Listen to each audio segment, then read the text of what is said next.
A very warm, toasty and pleasant welcome to you all. We are here with yet another illuminating episode of Rotary Club Jaipur Gurukul's podcast Chetna, a podcast which talks about all things life and living a wonderful life as well. I am Shilpi, आपकी podcaster, और आज हमारी guest हैं Shaheen दिगांकर, psychologist and psychotherapist. Former assistant professor at IIS University, she has also worked as counselor with Delhi Public School. With 20 years of experience in psychological counseling, she is presently the founder and director of UX Wellness Center. Thank you, Shaheen ma'am, for coming to the studio. Thank you so much for having me over, Shilpi. So, पहला question ही ये है कि psychology में आपका psychological counselling में आपका 20 years का experience है. जी. What is the single most prominent problem or issue or stress related question you have been asked many a times? The most prominent question in psychology that I've been asked a lot of times is about the mental conditions, but most people do not understand what are they going through. अच्छा. So that is the major question. The people that come to me are coming with a confusion as to वो ये समझ ही नहीं पाते कि उनके साथ क्या हो रहा है. तो prominent question as per नहीं होता. ज्यादातर ये लोग confused state में आते हैं जहाँ उनको ये समझ में नहीं आ रहा होता कि उनके साथ हो क्या रहा है. जी. And what is stress? देखिए, स्ट्रेस जो है वो एक, सबसे पहले तो ये जानना जरूरी है कि स्ट्रेस जो है वो एक बहुत ही नॉर्मल ह्यूमन रिएक्शन है जो हर किसी के साथ हो रहा है. हर किसी के साथ हो रहा है. क्यों हो रहा है? जब कब हम as human beings we are used to एक इक्विलिब्रियम कि रोज एक टाइम पे उठना, एक टाइम पे काम पे जाना है. वो इक्विलिब्रियम डिस्टर्ब किसी भी चीज से हो जाए, कोई इमोशनल इवेंट हो जाए, कोई फिजिकल इवेंट हो जाए, तो जैसे ही वो इक्विलिब्रियम डिस्टर्ब होता है और हम परेशान हो जाते हैं, तो that is called stress. Okay. जी. And what does it look like? What are the symptoms of stress? देखिए, स्ट्रेस भी अलग अलग लोगों में अलग अलग तरीके से दिखेगा. जैसे कई लोग गुस्सा करने लग जाएंगे, कई लोग चिड़चिड़े हो जाएंगे, है ना. कुछ बहुत जो स्टूडेंट्स में कई रिएक्शन देखने को मिलते हैं, वो नॉजियस हो जाते हैं, स्टमक एलिमेंट्स हो जाते हैं. ये बहुत सारे स्टूडेंट्स के साथ प्रॉब्लम आता है. Loose motions. जी बिल्कुल बिल्कुल. लूज मोशंस हो जाते हैं, एसिडिटी हो जाती है. तो ये एक कॉमन सिम्टम्स. और कंफ्यूजन होना, इरिटेबिलिटी कॉन्स्टेंटली रहना, और एक हार्ट रेट का अचानक बढ़ जाना. हमें ऐसा लगता है कि जैसे एग्जामिनेशन से पहले होता है, there is sudden increase in heart rate. और कोई भी स्लीप पैटर्न्स में चेंजेस होना, जैसे या तो हम ज्यादा सो रहे हैं या कम सो रहे हैं. कोई भी फूड रिलेटेड चेंजेस होना, या we are over eating, we are not eating properly. कुछ हमारी प्री एग्जिस्टिंग मेडिकल कंडीशंस होती हैं, जैसे कई लोगों को बीपी होता है, डायबिटीज होता है, सडनली वो एलिवेट हो जाना विदाउट एनी रीजन जो हमें समझ में आए, मेडिकल रीजन कोई भी ना हो. तो ये कुछ जनरल इंडिकेटर्स होते हैं जो स्ट्रेस के इंडिकेटर्स. अच्छा, स्ट्रेस को कहा जाता है पॉजिटिव भी होता है. अब भाई थोड़ा स्ट्रेस तो होना ही चाहिए, ऐसा भी मैंने सुना है लोगों को कहते हुए. और बहुत स्ट्रेस हो रहा है, इतना हो रहा है कि एंजाइटी में डेवलप हो रहा है, कि वो डिप्रेशन की तरफ जा रहा है. तो what are the types of stress? देखिए, दो बेसिक, अगर हम जैसे अभी आपने कहा शिल्पी वेरी राइटली सेड कि ना कुछ ऐसा स्ट्रेस जरूरी है. तो स्ट्रेस की ब्रॉडली दो अगर हम ब्रांचेस निकालें तो एक है यू स्ट्रेस और एक है डिस्ट्रेस. जी. थोड़ा सा स्ट्रेस होना किसी भी काम के लिए जरूरी है. जैसे अगर आपको कोई डेडलाइंस मीट करनी है तो आप उसको टाइम पे उस डेडलाइन को मीट करें. इसके लिए जरूरी है कि आप थोड़ा परेशान हो. अच्छा. बच्चा अगर टाइम टेबल निकल गया, एग्जामिनेशन शेड्यूल आ गया और किताबें खोलने के लिए परेशान ही नहीं होगा, तो this is called you stress, जो हमारी डेली फंक्शनिंग के लिए, एवरीडे वर्किंग के लिए जरूरी. अच्छा. और एक होता है डिस्ट्रेस. अच्छा. यानी ये हमें समझ ही नहीं आ रहा है ये क्यों हो रहा है, ये कांस्टेंट हो रहा है, और we are not able to find a solution to it and it is disturbing our daily routine. Now that becomes distress. तो वो स्ट्रेस जो आपको परेशान की हद तक ना पहुंचाए, परेशान ना करे, वो वाला तो हेल्दी है. जी बिल्कुल. और जो आपको इम्बैलेंस कर दे, जी, वो जो स्ट्रेस है वो ज्यादा खतरनाक है. जी बिल्कुल बिल्कुल. और इसमें भी अगर ब्रॉडली हम देखें तो 4 और कैटेगरीज हो जाती है. इनिशियली जो हम बिगिन करते हैं वो है एक्यूट स्ट्रेस, जो कि जैसे कि आप ऑफिस के लिए निकले, आपका टायर पंक्चर हो गया, सडनली आपके घर बहुत सारे गेस्ट आ गए, एकदम से आपको डिनर प्रिपेयर करना पड़ा है. एग्जामिनेशन डे, जैसे अभी बच्चों का कोविड में हो रहा था कि होंगे नहीं होंगे, ये एक्यूट स्ट्रेसर्स हैं जो ऑफ एंड ऑन होते रहते हैं. ठीक है ना, जो हर किसी के लाइफ का पार्ट है. अब यही एक्यूट स्ट्रेसर्स अगर कॉन्स्टेंटली हो रहे हैं, बार बार हो रहे हैं, मतलब आपको वीक में 2-4 बार ऐसा हो गया कि स्ट्रेसर्स है, तब ये फिर बॉदरेशन वाली हद पे आ गए. एक होते क्रॉनिक स्ट्रेसर्स जो कई सालों से आपको लग रहा है आप ना ढंग से सो पा रहे हैं, ना आप खा पा रहे हैं, आपकी हेल्थ कंडीशंस खराब होती जा रही हैं, लेकिन आपको रीजन समझ में नहीं आ रहे। ये हो गए क्रॉनिक स्ट्रेसर्स। इनके लिए कई बार ऐसा होता है कि अगर आपको वजह समझ में नहीं आ रही तो आपको प्रोफेशनल हेल्प की जरूरत पड़ती है। अदरवाइज जो एक्यूट स्ट्रेसर्स हैं या जो बार बार एक्यूट स्ट्रेसर्स हो रहे हैं, इनसे जनरली लोग डील कर पाते हैं। अच्छा, अगर एक एवरेज पर्सन के बारे में पूछूं तो उसे कब चिंता करने की जरूरत है कि अब मैं स्ट्रेस्ड हूँ, now I need to go to a therapist या काउंसलर के पास जाने की जरूरत है, तो वो कौन सी हद तक, मतलब कब तक हम ये देखें कि नहीं यार ये तो ऐसे ही चलता रहता है, ये स्ट्रेस तो नॉर्मल है, ये तो होना ही चाहिए? जी जी, देखिए, एक तो अवेयरनेस होना, हम हर किसी को अवेयरनेस होती है कि क्यों हम परेशान हैं।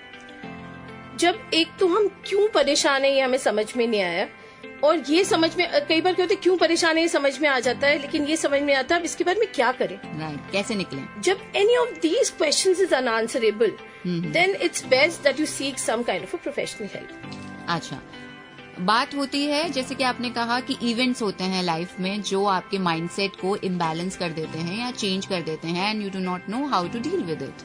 तो बहुत सारे जो इवेंट्स होते हैं वो पॉजिटिव और नेगेटिव होते हैं, तो सभी के ऊपर वो सेम इम्पैक्ट डालते हैं या डिफरेंट इम्पैक्ट अलग अलग लोगों के लिए स्ट्रेस रीजंस बनते हैं? देखिए, इसमें दो क्वेश्चन हुए। अच्छा। एक तो ये कि क्या अलग अलग लोगों पे अलग अलग इम्पैक्ट पड़ता है? Yes, of course. एक जो एक न्यूट्रल सिनेरियो हो सकता है एक के लिए, जैसे अब आप रिकॉर्डिंग में परफेक्ट हैं, अब आपके लिए न्यूट्रल सिनेरियो है, आप स्ट्रेस फ्री हैं, लेकिन मेरे लिए एक नया सिनेरियो है। So yes, there is certain level of anxiety, worry on my part कि हाउ डज इट गो। तो एक सिमिलर सिचुएशन में हम दोनों हैं, लेकिन एक का रिस्पॉन्स अलग है, दूसरे का अलग है। तो this can be also the case कि अलग अलग लोग अलग अलग रिस्पॉन्ड करते हैं। एक तो ये एक स्ट्रेस के लिए जनरली ये हमारे दिमाग में एक मेंटालिटी होती है कि नेगेटिव इवेंट से ही स्ट्रेस होता है, लेकिन ऐसा बिल्कुल भी नहीं है। अच्छा? कई पॉजिटिव इवेंट जैसे हैं, जैसे कि चाइल्ड बर्थ है, मैरिज है, प्रमोशंस है। अब एपरेंटली सारी दुनिया को तो ये लग रहा है ये तो बड़ा पॉजिटिव इवेंट है, भाई ये क्यों परेशान है। बट द फैक्ट इज कि जैसे अगर हमारा प्रमोशन हुआ तो रोल चेंज हो गया जी। अब हम सडनली एक सबऑर्डिनेट थे जिसको सिर्फ ऑर्डर्स लेने थे, एग्जीक्यूट करने थे। अब हमको ये इंश्योर करना है कि कैसे 10 लोग हमारा ऑर्डर एग्जीक्यूशन करवाना है। Now the role has changed. तो दूसरे लोगों के लिए तो बड़ा पॉजिटिव इवेंट है, लेकिन एक इंडिविजुअल के लिए वो ही एक स्ट्रेसर हो सकता है। तो क्या आपके पास लोग आए हैं ऐसे पॉजिटिव इवेंट्स में कि भाई हमारा प्रमोशन हो गया, हमें स्ट्रेस हो रहा है, हमारी शादी होने वाली है? जी बिल्कुल, pre marital counselling has been happening for a really long time. A lot of girls and even boys get really, हमारा assumption नहीं चलता है गर्ल्स ही डिस्ट्रेस हो रही, but I have had a lot of boy clients who have had a lot of stress about the changes that they are likely to encounter after getting married. So अच्छा, हर stress related problem का एक अलग solution person to person depend करता है, depending on the problem. But what is that one solution you tend to give every person? मतलब ऐसा कोई एक सोल्यूशन जो आपने ऑब्जर्व किया हो कि मैं ये वाला सोल्यूशन तो हर किसी को ही देती हूँ? वैसे तो क्या one size does not fit all, ये बात तो काउंसलिंग में हमेशा है। लेकिन अगर हम पिन पॉइंट ही करना चाहें कि अब एक कोई बात, तो देखिए सबसे पहले जो जरूरी है वो है अवेयरनेस। कई बार हम अवेयर ही नहीं होते अपने सर्कमस्टांसेस के बारे में, तो अवेयरनेस अबाउट कि मैं क्यों परेशान हूँ। तो सबसे पहले अवेयरनेस, उसके बाद जैसे हम लोग कहते हैं सर्कल ऑफ कंट्रोल, तो हम एक सर्कल ड्रॉ करें, उसके अंदर वो चीजें लिखें जो हम कंट्रोल कर सकते हैं, और उसके बाहर वो चीज लिखें जो हम नहीं कंट्रोल कर सकते। जैसे कि अभी मैंने प्रमोशन की ही बात की, तो अब इसमें हम क्या कंट्रोल कर सकते हैं? हम हाउ डू वी वर्क हम कंट्रोल कर सकते हैं, how do we improve our leadership हम कंट्रोल कर सकते हैं, लेकिन हमारे अंडर कौन काम कर रहा है, वो कैसे काम करेगा, ये हम कंट्रोल नहीं कर सकते। तो हम उन बातों पे ध्यान दें जो कि हम कंट्रोल कर सकते हैं, which are within our circle of control, और उन चीजों को अवॉइड करने की कोशिश करें जो हम नहीं कंट्रोल कर सकते। तो पॉजिटिव चेंजेस तभी आएंगे जब हम वॉट एवर थिंग्स हम चेंज कर सकते हैं उन पे ध्यान दें, rather than things that we cannot change. And what all we can do to bust our stress? देखिए, स्ट्रेस बस्टर के लिए एक तो लॉन्ग टर्म अप्रोच एक होती है कि हम ना कॉन्स्टेंटली, क्योंकि जब हम स्ट्रेस में, whenever we are under stress, what's happening to us is कि हमारी बॉडी को बहुत झेलना पड़ता है। लाइक हार्ट बीपी एलिवेट हो रहा है, या स्वेटिंग हो रही है, या एंग्शियसनेस हो रही है, तो बॉडी को उसके लिए प्रिपेयर करना बहुत जरूरी होता है। तो on a daily basis eating right, exercising, sleeping well, ताकि जब हम स्ट्रेस सिचुएशन आए तो हम उसका मुकाबला कर सके। और हर दिन कोई एक ऐसी एक्टिविटी अपने शेड्यूल में इनकॉर्पोरेट करना जो रिलैक्सिंग हो। अब रिलैक्सेशन के लिए आजकल सिनोनिम हो गया है कि ना मेडिटेशन कर लो। जी बट मैं बोलने वाली थी कि मेडिटेशन हर कोई बोलता है कि अच्छा स्ट्रेस है मेडिटेशन करो भाई। देखिए but then the fact is कि हर किसी के लिए रिलैक्सेशन का मतलब अलग होगा जी।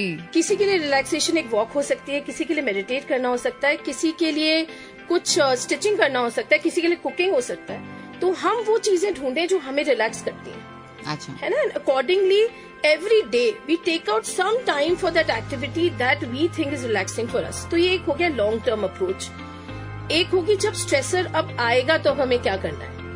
तो उसमें मैनेजमेंट के लिए सबसे ज्यादा जरूरी अगेन वो जो हम बात कर चुके हैं सर्कल ऑफ कंट्रोल, ये समझना हम क्या कंट्रोल कर सकते हैं, क्या नहीं कर सकते, और जो कंट्रोल कर सकते हैं उनको हम ध्यान दें।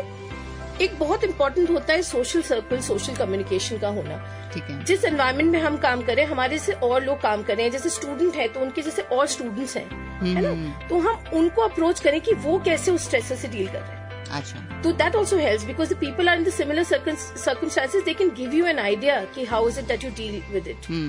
और कई बार ऐसा होता है कि बिल्कुल डेड एंड आ गया, हमें समझ ही नहीं आ रहा कि अब ये कैसे सॉल्व होगी problem. Take a break from that problem. अच्छा। Go for a walk, put for some time just stay away from that problem। अच्छा। Because mental fogging जब हो जाती है तो हमारी thinking capacities reduce हो जाती है। तो जैसे ही वो mental fogging हटेगी, when we come back to the situation, we'll be able to see solutions। In fact, I've seen that मैं जब सुडोकू खेलती हूँ और सुडोकू में मुझे कुछ एक नंबर आ ही नहीं रहे होता, बहुत देर से मैं ट्राई कर रही होती हूँ, और जब मैं 5 मिनट का ब्रेक ले लेके वापस आती हूँ, ये तो सामने ही था सोल्यूशन। ट्रू, ऐसा होता है। एब्सोल्युटली।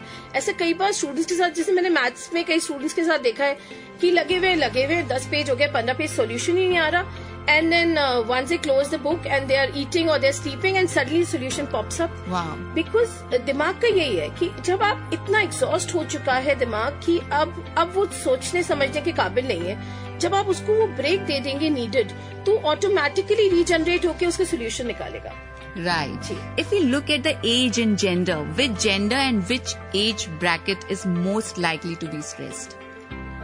अगेन क्योंकि इंडिविजुअल डिफरेंसेस हैं, right। तो ये एग्जैक्टली कोई स्टैटिस्टिकल डेटा ये प्रूव करने के लिए कौन सा एज ग्रुप ज्यादा स्ट्रेस्ड होगा वो थोड़ा मुश्किल है जनरेट करना। बट जनरली जो अगर हम वैसे देखें तो more women are prone to stress and working women because of because they need to handle the work, because the environment हमारा अब तक डेवलपमेंट हो तो चुके, लेकिन इतना डेवलपमेंट नहीं हुआ कि females are not off the household work if they are working। So women tend to be more stressed than men।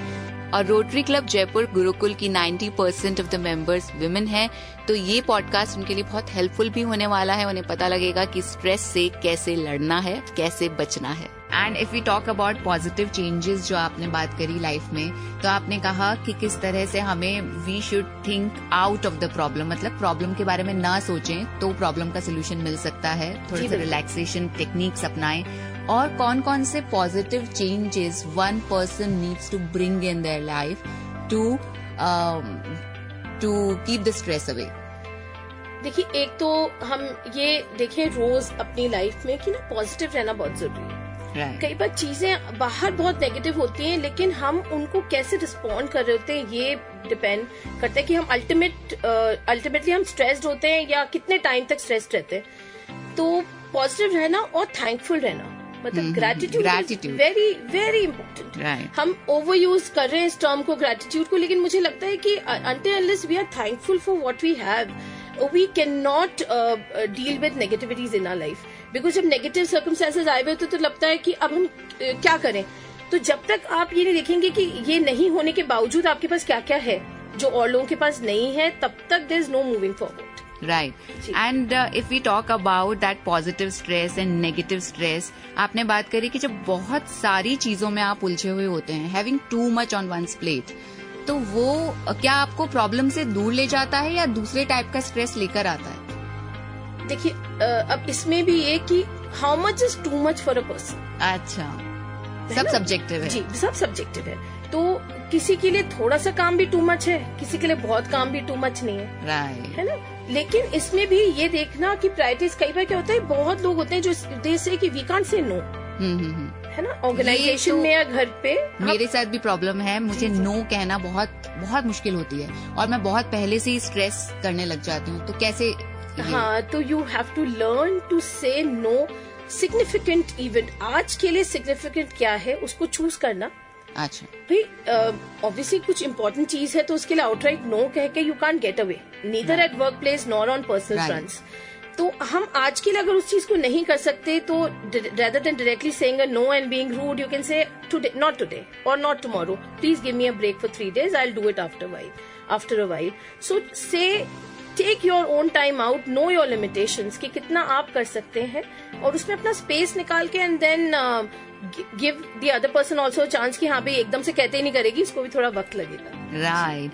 So at the end of this episode आप हमारे लिसनर्स को कौन सी ऐसी टिप्स देना चाहेंगी कि वो स्ट्रेस से दूर रहें या अपनी लाइफ में एक पॉजिटिविटी लाएं, जैसे कि आपने ग्रैटिट्यूड के बारे में कहा, उसके अलावा और? जी देखिए, एक तो सबसे पहले तो ये एक्सेप्टेंस की स्ट्रेस इनेविटेबल है, हम ये मान के बिल्कुल भी ना चलें कि स्ट्रेस होगा ही नहीं। अच्छा, ये नेचुरल ह्यूमन इमोशन है जो आपको हर किसी को होता है। तो सबसे पहले तो जाना हर किसी को हो रहा है, सिर्फ मुझे आपको नहीं हो रहा, हर किसी को हो रहा है। ठीक है। और फिर डेली लाइफ में चेंजेस करना अपने, ताकि आप जब आप स्ट्रेस्ड हो तो आप वो जो एनर्जी आपने उस टाइम में, आपके पॉजिटिव टाइम में जो जनरेट की है, वो आप यूज कर सके।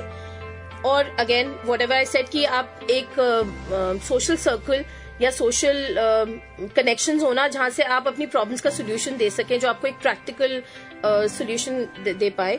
एक ग्रैटिट्यूड होना every day about whatever we have, and then you can't control everything, don't try to do that. हम ये बिल्कुल कोशिश ना करें कि हम हर चीज कंट्रोल कर सकते हैं और हर चीज हम जैसी चाहेंगे वैसी होगी। जैसे कि आपने कहा कि विमेन में ज्यादा स्ट्रेस होता है, तो शायद इसी वजह से होता है कि वो घर भी मैनेज करना चाहती हैं, बच्चों को भी बहुत अच्छे से रेस करना चाहती हैं, ऑफिस में भी काम करती हैं, फिर इन लॉ, सोशल रिस्पॉन्सिबिलिटी और फिर मी टाइम भी चाहिए। ट्रू। और फिर क्या होता है कि हम ना हमेशा बेस्ट बनने की कोशिश कर रहे होते हैं। नाउ बेस्ट और परफेक्ट इज एन इल्यूजन। अच्छा, there is nothing that's perfect, there will always be something better than the best. तो वो जो दौड़ है ना, वो बेकार है। अच्छा, हम उतना करें जितना जरूरी है, जितना हमें लगता है हमें खुशी दे रहा है और हमारे प्रोफेशनल या पर्सनल ग्रोथ के लिए जरूरी है ना। Because there always be somebody better, there always be somebody more beautiful, there always be somebody whose house would look better than yours, there always be somebody जिसके बच्चे आपके बच्चों से ज्यादा बेहतर करेंगे। So there is no limit to this. So do not compete and do not try to be perfect. Just do what you think you can do best and then relax. Thank you so much Shaheen Digankar ma'am. आपने बहुत सारी ऐसी चीजें बताई। सबसे पहले तो आपने बताया it's perfect to not to be perfect, it is okay to not to be okay. तो पहली चीज जो आपको अपनी बॉडी को प्रिपेयर करना है, जैसे कि एक योद्धा करता है, योद्धा पूरे साल उस होने वाले युद्ध के लिए अपने आप को प्रिपेयर करता है, वो एक दिन में प्रिपेयर नहीं करता। तो इसी तरह अपनी बॉडी को प्रिपेयर कीजिए, आपकी अपनी चुनी हुई रिलैक्सेशन टेक्निक चुनिए और फिर उससे रिलैक्स कीजिए। वो आपको पता है कि आप किस चीज से रिलैक्स हो पाएंगे। इसके अलावा पॉजिटिविटी, ग्रैटिट्यूड और स्ट्रेस को मानना कि इनएविटेबल है, अपना खुद का तरीका आप इजाद कीजिए कि आप स्ट्रेस को कैसे बस्ट कर सकते हैं। ये सारी चीजें हमें बताई। एंड अपार्ट फ्रॉम दैट उन्होंने बताया कि किस तरह हम सोशल कनेक्टिविटी, ये बहुत ज्यादा जरूरी है आजकल के दौर में अगर हमें स्ट्रेस से दूर रहना है। थैंक यू सो मच हमसे बात करने के लिए। Thank you so much for having me over, Shilpi. It was a pleasure. और Rotary club Jaipur Gurukul's podcast Chetna आपसे पूछ रहा है एक क्वेश्चन, और वो ये है कि आप अपना स्ट्रेस कैसे रिलीज करते हैं और आपको किन किन चीजों से स्ट्रेस होता है। इनमें से किसी भी क्वेश्चन का आंसर आप इस लिंक पर क्लिक करके दे सकते हैं। आपसे फिर मुलाकात होगी Rotary club Jaipur Gurukul's podcast Chetna के एक और एपिसोड में। तब तक के लिए सुनते रहिए ये पॉडकास्ट जिसका नाम है चेतना।